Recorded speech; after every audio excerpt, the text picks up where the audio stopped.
Okay, model railroad fans, and are you JMRI script wannabes like me?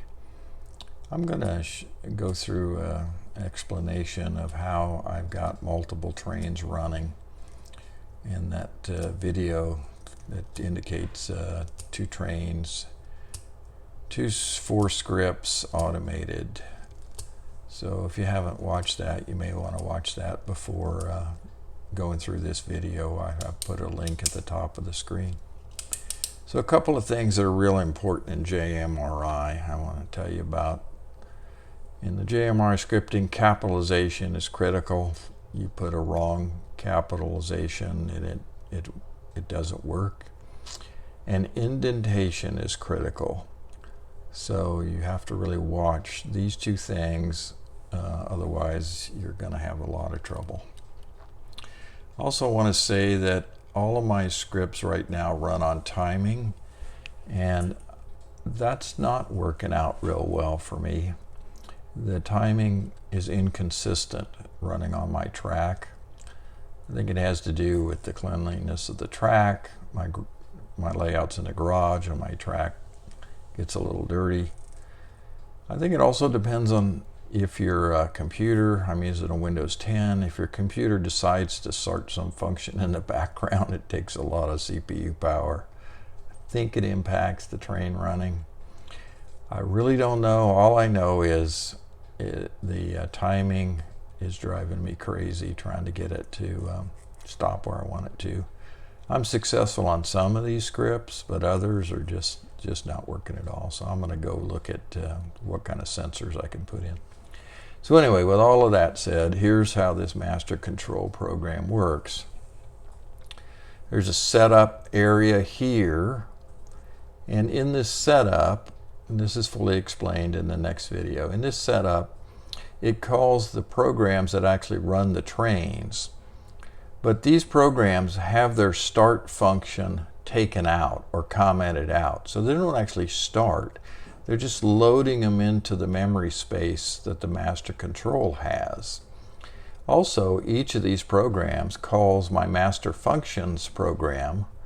And the master function program, which you'll see later, doesn't have any imports or start functions. They're just definitions. So each of those calls the functions program from themselves. Again, no starts in here. So down here, this section where it starts the part ones, so the scripts that run trains labeled part one, it's actually going to start them up here. And I set these up so they don't run over each other, the part ones.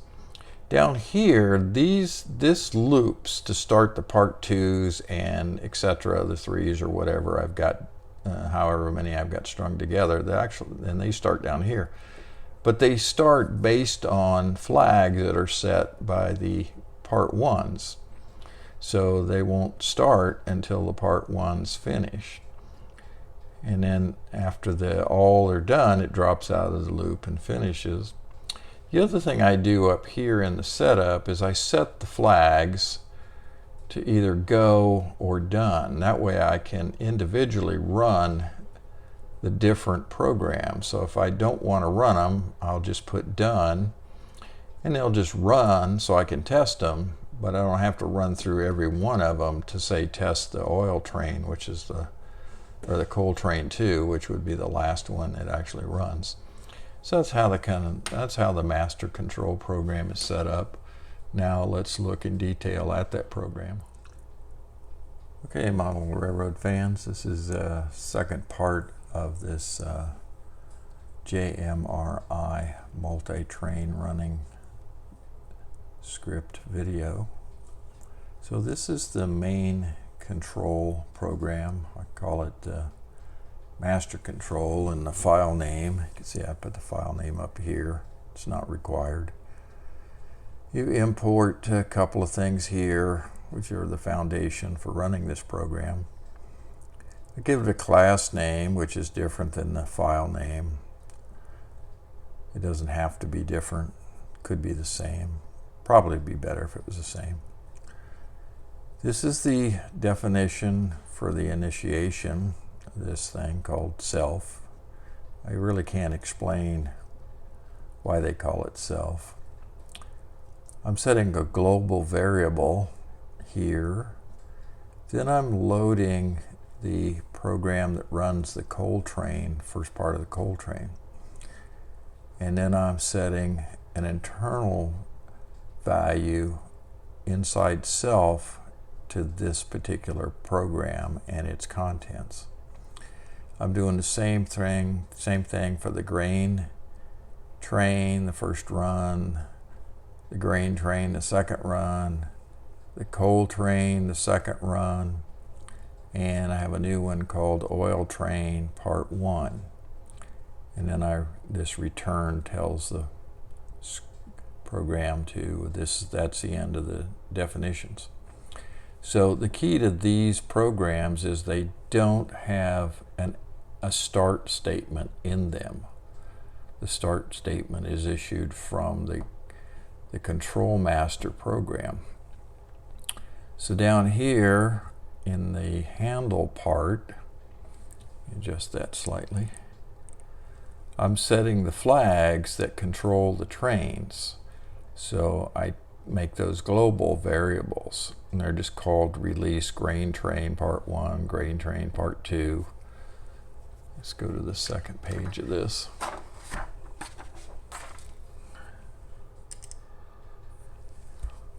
And grain train part 3, which you've not seen. Well, you've seen it running independently, but not in the multi-train running script I did, or video.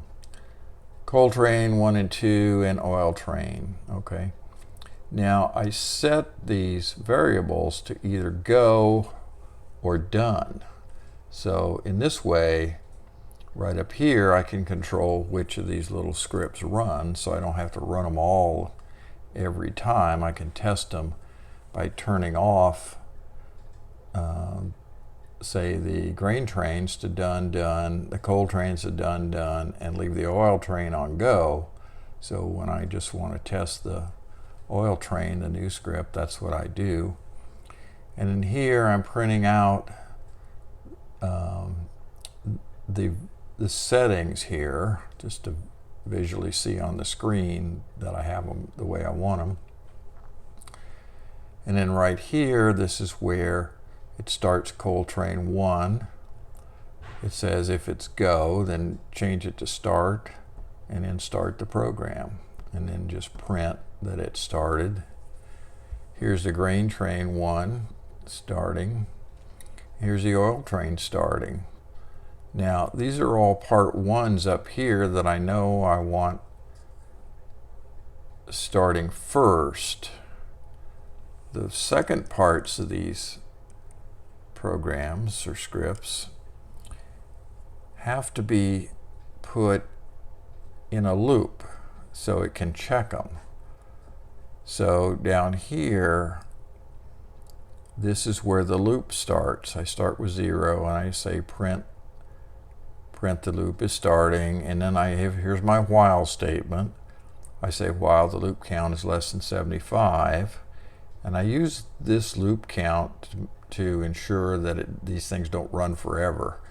If something goes in a loop in my running programs, then it'll stop at loop 75.